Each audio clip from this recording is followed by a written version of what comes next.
नमस्कार दोस्तों, मैं भुवन भंडारी। इजी ट्रेडिंग टिप्स का ये लाइफ चेंजिंग वीडियो में आप सभी का हार्दिक स्वागत है। इस वीडियो को मैं लाइफ चेंजिंग इसलिए बोल रहा हूँ क्योंकि आज तक आपने इंटरनेट पर इंट्राडे ट्रेडिंग कैसे करें सर्च करके इंट्राडे ट्रेडिंग के हजारों वीडियोस देखे होंगे, लेकिन आपका रेगुलर प्रॉफिट किसी भी स्ट्रैटेजी से नहीं हुआ होगा। जो आज का intraday trading for beginners strategy से आपका रेगुलर अर्निंग होगा और आपका अपना इनिशियल बैलेंस में लॉस नहीं होगा। इसका मतलब मेरा ऐसा कहना नहीं है कि आपके सारे ट्रेड्स विन होंगे। ट्रेड्स विन भी होंगे और लॉस भी होंगे, लेकिन आपके मैक्सिमम ट्रेड्स विन होंगे और आपका बैलेंस में हमेशा कुछ ना कुछ प्लस होते जाएगा। उसके लिए इस वीडियो में बताए गए सारे स्टेप्स को आपको अपने ट्रेडिंग में 100% फॉलो करना है। और लॉस हुआ तो सिर्फ अपने ही दो कमजोरी के कारण से होगा, और वो कमजोरी भी आज मैं आपको बताऊंगा। अगर आपको आज से ही फॉरेक्स हो या स्टॉक्स हो, इनमें प्रॉफिट करना है तो आप एक पेन और एक ब्लैंक पेपर लेकर इस वीडियो को 100% ध्यान देकर देखिएगा। तो चलिए आज का टॉपिक शुरू करते हैं।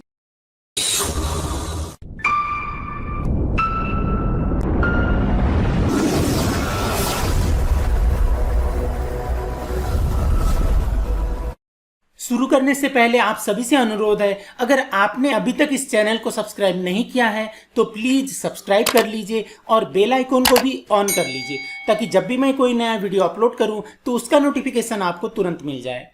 ये ट्रेडिंग व्यू का चार्ट है। इस पर हम दो इंडिकेटर्स इंसर्ट करेंगे। आप MT4 से भी कर सकते हैं। पहले मैं यहाँ इसको डिलीट कर देता हूँ, फिर कैसे इंसर्ट करते हैं, इसका पीरियड कितना रखना है वो देखेंगे। यहाँ इंडिकेटर्स पर जाएंगे। पहला है बुलिंजर बैंड, बी भी लिखेंगे तो ये आपको यहाँ पर बुलिंजर बैंड्स आ जाएगा। इसको एक बार क्लिक करना है। और उसके बाद दूसरा है STO, लिखते ही आपको यहाँ स्टोकास्टिक आ जाएगा। इसको एक बार क्लिक करना है। उसके बाद हम ये जो बैंड है इसका सेटिंग बाय डिफॉल्ट पीरियड का रहेगा, इसमें कुछ चेंज नहीं करना है। लेंथ 20 और स्टैंडर्ड डेविएशन 2 का रहेगा। और ये स्टोकास्टिक है, इसको हमें चेंज करना है। यहाँ पर मैंने इसको डिफॉल्ट किया है, इसलिए ये हमें जो चाहिए वो आया है। आपको ये K परसेंटेज है, लेंथ है, इसको 12 रखना है। ये K परसेंटेज स्मूथिंग है, इसको 4 करना है। और D पीरियड जो है, D परसेंटेज है, इसको 3 करना है। 12 4 3 MT4 पर भी आपको 12 4 3 का स्टोकास्टिक लगाना है और कुछ भी नहीं करना है। हमने दो इंडिकेटर्स यूज किया। अब हम स्ट्रैटेजी समझते हैं, इसमें हम कैसे बेस्ट सिग्नल्स लेंगे। बहुत ही बेस्ट एक्यूरेट सिग्नल्स आपको मिलेंगे। उसके लिए ये बहुत ही ध्यान देकर देखिए। आप पेपर पर नोट कीजिएगा। मैं आपको 3 main points, success rate maximum करने का 3 मेन पॉइंट्स बताऊंगा, वो आप पेपर पर नोट कीजिएगा। पहला है स्टोकास्टिक।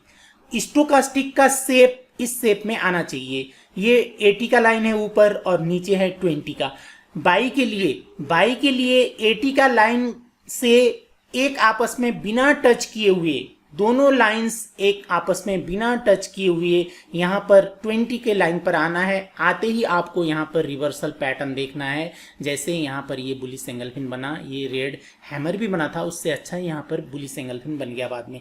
ये आने के बाद कुछ कैंडल्स के अंदर, जैसे इसने यहाँ ब्रेक किया, उसके 2 3 4 मैक्सिमम 5 कैंडल्स के अंदर यहाँ आपको ये रिवर्सल पैटर्न मिलना है। वो हमें मिला, ठीक है। इसका हम ये सेकंड पार्ट पर बात करेंगे बैंड का। इसमें ये पहला जो पॉइंट है हमारा, इसमें स्टोकास्टिक का है। ये शेप ऐसा क्यों चाहिए, ऐसा होने पर हमें विन रेट ज्यादा क्यों होता है, वो आपको मैं रीजन बताता हूं। जब भी मार्केट इस तरह ऊपर से नीचे आ जाता है, ओवरसोल्ड हो जाता है, इस शेप में एक आपस में बिना टच किए हुए आता है और रिवर्सल पैटर्न बनता है, तो मार्केट ऊपर चला जाता है। फिर ऊपर वाले लाइन को टच करता है। देखिए बहुत अच्छा शेप है ये सेल के लिए। ये पॉइंट, इस पॉइंट पर पहुंचने के बाद 80 का लाइन क्रॉस करने के बाद आपको 4-5 कैंडल्स के अंदर रिवर्सल कैंडल स्टिक मिलता है, पैटर्न मिलता है, तो वो फिर नीचे आ जाता है। और नीचे आते ही इस शेप में आया, दोनों को एक आपस में बिना टच किए हुए आया। आते ही यहाँ पर अगर हमें रिवर्सल पैटर्न मिलता है तो वो ऊपर जाता है। ये इसका है। जैसे देखिए यहाँ पर ये नीचे से एक आपस में यहाँ टच करते करते गए हैं, यहाँ पर, यहाँ से आगे तो टच नहीं किया लेकिन जिगजैग होते हुए गया, यहाँ गया, यहाँ जाने के बाद नीचे आया था, लाइन तो नीचे आया लेकिन मार्केट ऊपर गया, ये ऐसा जाता है, इसलिए हमें ये शेप चाहिए। ये पहला कंडीशन हुआ। और दूसरा मेन पॉइंट है ये बेंड। जब भी आपको स्टोकास्टिक यहाँ आ जाएगा, ओवरसोल्ड पर आ जाएगा, 3 4 5 मैक्सिमम 5 कैंडल्स के अंदर आपको यहाँ पर जो रिवर्सल पैटर्न मिलेगा वो बैंड के लाइन से रिजेक्ट होना चाहिए, लोअर लाइन से रिजेक्ट होना चाहिए। जैसे ये यहाँ ओवरसोल्ड में आते ही यहाँ पर ये कैंडल नीचे तक आया और बैंड ने इसको क्या किया, ऊपर ले जाकर यहाँ क्लोज किया, दूसरा पॉजिटिव बना, हमारा यहाँ पर बाई सिग्नल बनता। तो ये बैंड जो है, बैंड से भी रिजेक्ट होना चाहिए। दूसरा मेन पॉइंट, इसमें बेंड से सारे जगह रिजेक्ट होगा वो काम नहीं करेगा। बेंड चौड़ा होना चाहिए, वॉल्यूम होना चाहिए। चौड़ा होने का मतलब है वॉल्यूम होना चाहिए। जैसे हम यहाँ बाई करेंगे, बेंड अच्छे से रिजेक्ट होता है, ओवरसोल्ड हो जाता है, सपोर्ट मिलता है, तो ये फिर ऊपर वाले को टच करने के लिए जाता है। जैसे यहाँ पर वॉल्यूम नहीं था, यहाँ ऐसा कंप्रेस होगा तो वो उतना अच्छा काम नहीं करेगा। यहाँ बहुत अच्छा रिजेक्ट हुआ था, देखिए यहाँ पर रिजेक्ट हुआ था, बुलिश एंगल फिन बना था, मार्केट यहीं तक गया क्योंकि ये बेंड को टच यहीं कर दिया, उसके बाद नीचे आया। लेकिन यहाँ पर क्या है, मैक्सिमम यहाँ तक जाने का चांस है, इसलिए ऐसा चौड़ा बेंड पर हमें सिग्नल लेना है। किसी भी स्ट्रैटेजी यूज कीजिए बेंड को यूज करके, तो आपको ऐसा चौड़ा बेंड पर ट्रेड लेना है। ये दो कंडीशंस हुए। पहला ये स्टोकास्टिक का शेप, दूसरा यहाँ से जो बेंड से रिजेक्ट होगा वो परफेक्ट रिवर्सल पैटर्न होना चाहिए और ये बेंड चौड़ा होना चाहिए। ये दो कंडीशंस हुआ। अब तीसरा मेन कंडीशन क्या है, जहां पर आपको सिग्नल मिलेगा वहां पर आपको सपोर्ट लाइन देखना है कि नहीं। ये सपोर्ट लाइन ड्रॉ कैसे करना है, जैसे ये ग्रीन जहां ओपन हुआ या रेड क्लोज हुआ, वहां से जहां तक का इसका लेग है वहां तक का हमें लाइन यहाँ से ड्रॉ करना है। देखिए लेग, नीचे मैंने लेग को टच किया और ऊपर मैंने बॉडी को टच किया। ये जहाँ ग्रीन शुरू हुआ वहाँ मैंने इसको टच किया। अब यहाँ पर देखना है, यहाँ लो तक, यहाँ तक लाना है इस रेक्टेंगल का चौड़ाई को, और ऊपर यहाँ जहाँ कैंडल्स क्लोज हुआ है और दूसरा ओपन हुआ है वहाँ से आगे ड्रॉ करना है। ड्रॉ करने के बाद आपको पहला टच देखना है। पहला टच हमें यहाँ पर मिला। यहाँ अगर ये कैंडल रेड कैंडल दूसरा बन के यहाँ नीचे रेड कैंडल बनता तो ये हमारा वैलिड नहीं हो जाता, पीछे हम ड्रॉ नहीं करेंगे। जस्ट फर्स्ट टच पर आपको यहाँ पर रिजेक्शन मिला है कि नहीं वो देखना है। यहाँ से मार्केट अगर दूर गया है, थोड़ा रिजेक्ट हुआ है, फिर उसी पॉइंट पर आकर ये दोनों कंडीशंस और ये भी कंडीशन, तीसरा कंडीशन जो सपोर्ट का है वो भी मीट हुआ है तो मार्केट डेफिनेटली ऊपर जाएगा। और ये ड्रॉ हमने किया है ये रेक्टेंगल लाइन सपोर्ट के लिए। इसमें हमें क्या देखना है, ये जो बॉडी है कैंडल्स का, ये बॉडी यहाँ तक आता है, ठीक है, यहाँ तो यहीं से रिजेक्ट है, लेग है, ठीक है, कोई बात नहीं, बॉडी भी यहाँ तक आता है, ठीक है, लेकिन ये लोअर लाइन जो है रेक्टेंगल का, ये बॉटम है, यहाँ से नीचे आपको बॉडी नहीं दिखना चाहिए। लेग थोड़ा दिखता है तो ठीक है, कोई बात नहीं, बॉडी नहीं दिखना चाहिए। बॉडी इसके अंदर होना चाहिए, इसके नीचे बॉडी नहीं होना चाहिए, या बॉडी इससे ऊपर होता है तो भी ठीक है, लेग नीचे रहता है कोई बात नहीं। तो ये लक्ष्मण रेखा है, इसके नीचे बॉडी नहीं होना चाहिए कैंडल का। ये दूसरा, तीसरा कंडीशन हुआ सपोर्ट का। ऐसे कंप्लीट होने के बाद हमें यहाँ पर ये बाई सिग्नल लेना है। 1:2 का टारगेट हम ले सकते हैं कैंडल स्टिक का पैटर्न देख के। यहाँ पर हमारा एसएल ज़्यादा होगा। सिर्फ आप ये बुलिश एंगल फिन का बात करेंगे, इसका लेग यहाँ तक रहा होगा तो ये 1:2, 1:1.5 आराम से दे देता है। लेकिन यहाँ लंबा लेग है, हमारा एसएल ज़्यादा हो जाता है। जब भी हमारा एसएल ज़्यादा होता है तो सिर्फ 1:1 का टारगेट रखना है। ये एक परफेक्ट सिग्नल हुआ बाई का। आज संडे है, परसों फ्राइडे को यहाँ पर ये 30 मिनट्स टाइम फ्रेम पर AUD CHF पर ये परफेक्ट सिग्नल बाई का बना था, जिसने 1:2 से अधिक हमें टारगेट दिया। ये बाई के लिए हुआ। अब सेल का हम यहाँ पर देख सकते हैं, इसी करेंसी पेयर पर AUD CHF पर हमें यहाँ पर सेल सिग्नल भी परफेक्ट मिला था। उससे पहले हमें टाइम फ्रेम कौन कौन सा यूज़ करना है, एक 5 मिनट्स, दूसरा 15 मिनट्स, तीसरा 30 मिनट्स और चौथा 1 आवर। ये आपको इंट्राडे ट्रेडिंग के लिए, इससे बड़े टाइम फ्रेम पर ट्रेड नहीं करना है, इससे छोटे पर भी नहीं करना है, नहीं तो आपको स्प्रेड ज़्यादा लगेगा और प्रॉफिट कम होगा। तो हमें सेल के लिए क्या करना है, ऑपोजिट करना है। नीचे वाले लाइंस को टच करके या उसके पास से ये दोनों लाइंस एक आपस में बिना टच किए हुए यहाँ जाना चाहिए। यहाँ जाने के बाद 3 4 5 कैंडल्स के अंदर हमें रिवर्सल पैटर्न मिलना है। पहले कहाँ क्रॉस किया है वो देखते हैं। ये वर्टिकल लाइन लगाते हैं हम, यहाँ पर इसने क्रॉस किया, इसमें क्रॉस नहीं किया था, यहाँ पर नहीं किया था, इसमें क्रॉस किया, ये कैंडल हुआ। इसके बाद इसको 1 गिनिए, 1 2 3 4 पर मिल गया, मैक्सिमम 5 तक, उससे बाद मिलता तो वो वैलिड नहीं होता, वो उतना काम नहीं करेगा। एक ये आपको पैटर्न देखना है, शेप देखना है। दूसरा ये जहाँ पर हमें ऊपर इसने क्रॉस किया है वहाँ पर देखना है आपको ये बुलिंजर बैंड से लेग्स रिजेक्ट है कि नहीं। बिल्कुल है, यहाँ पर भी एक लेग रिजेक्ट हुआ, यहाँ पर यहाँ तक गया फिर रिजेक्ट हुआ, यहाँ पर रिजेक्ट हुआ, यहाँ पर भी लगभग टच था, और उसके बाद हमें यहाँ पर berry single fin, perfect berry single fin बना। सेल के लिए बेरी सिंगल फिन एक हुआ, दूसरा शूटिंग स्टार हुआ, और तीसरा हैंगिंग मैन। तो यहाँ पर हमें परफेक्ट बेरी सिंगल फिन मिला।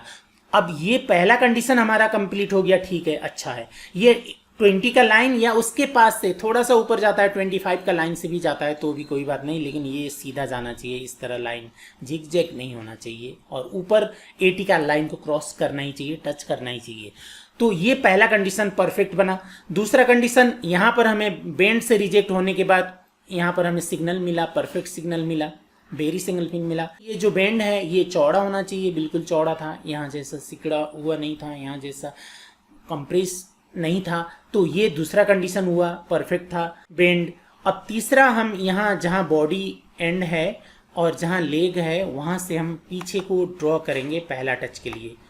ये देखिए, पहले इसको हम यहाँ बॉडी पर रखते हैं, बॉडी को ओवरलैप नहीं करेंगे, यहाँ रखेंगे, और इसका जो लेग है ऊपर वहाँ तक से हम ये पीछे ड्रॉ करेंगे, पहला टच चाहिए हमें। बिल्कुल इसका हाई से किया, पहला टच हमें यहाँ मिल गया। यहाँ से आप देखिए, एक बार यहाँ जाने के बाद मार्केट रिजेक्ट होके यहाँ तक आया, तो इसका मतलब क्या हुआ, ये एक रेजिस्टेंस था, और आगे जाकर उसी रेजिस्टेंस से हमें यहाँ पर बेरी सिंगल फिन मिला, वो भी इसके रिजेक्शन से मिला। और तीसरा, यहाँ पर हमें ये जो स्टोकास्टिक है ये बहुत ही परफेक्ट शेप पर मिला। तो ये ऐसे पैटर्न बनते ही हमारा यहाँ सेल सिग्नल होगा। देखिए एसएल देखना है, एसएल अब कहाँ का होगा, इससे थोड़ा सा हाई ये है, तो इस लेग के थोड़ा सा ऊपर का यहाँ का हमारा एसएल होगा। ऐसे कंडीशन पर 1:2 का टारगेट होगा। क्यों होगा, यहाँ पर हमारा छोटा एसएल था। अब आपको मैं इसका सीक्रेट बताता हूँ, एसएल टच नहीं होने का सीक्रेट बताता हूँ। ऐसे कम सिग्नल्स मिलेंगे, लेकिन आपको रॉन्ग ढूंढते जाएंगे तो भी बहुत ही रेयर मिलेगा। यहाँ पर ये परफेक्ट सिग्नल था, इसमें एसएल हिट क्यों नहीं होगा, देखिए। पहला तो क्या है, इसका जो यहीं से ये रिजेक्ट है, तो इसका ऊपर का हम एसएल रखते हैं। एसएल का मतलब होता है कि वो स्ट्रॉन्ग रेजिस्टेंस है, उससे ऊपर मार्केट नहीं जाएगा।